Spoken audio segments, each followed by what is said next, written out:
Weekly Neutralizer News Report. Community Outreach Program sa Barangay Daansuyan, Malapatan, Sarangani Province sa pangunguna ng non-government organization. May detalye sa balitang yan si Aguila Trooper John Lloyd Pasquil. Mahigit 1,000 estudyante ng Daansuyan Integrated School ang nabinipisyuhan sa isinagawang Community Outreach Program sa Barangay Daansuyan, Malapatan, Sarangani Province. Sa pangunguna ng non-government organization, kaabag sa Abaka Alyansang Bulanon alang sa kausaban. Katuwang ang iba't ibang pribadong sektor na sangay ng nasabing organisasyon kasama ang DPWH Region 12 at kasundaluhan ng 73rd IB.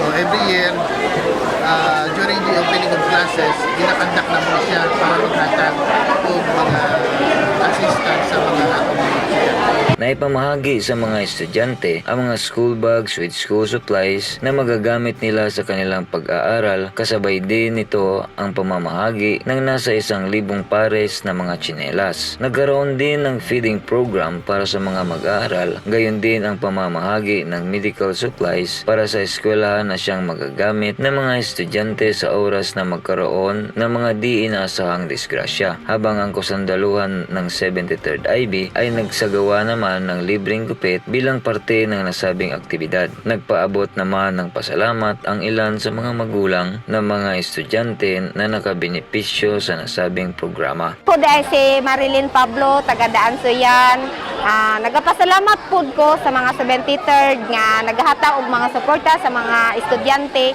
Ilabi na sa ilahang pasalamat ko sa Ginoo nga nagiging safety ang ilahang paglaka og bless kay among mga estudyante nga nakadawat niini nga mga chinilas, bag ug uban pa. Nagpapasalamat ako sa mga stakeholders natin na nagkumpos sa aktibidad nito na tulungan ang mga kabataan natin, lalo na sa mga malalayong lugar na hindi kayang matitan ng serbisyo.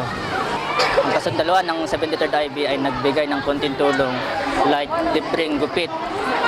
May maibigay tayong tulong dito sa mga kabataan na maging future leaders and future generation ng ating bansa.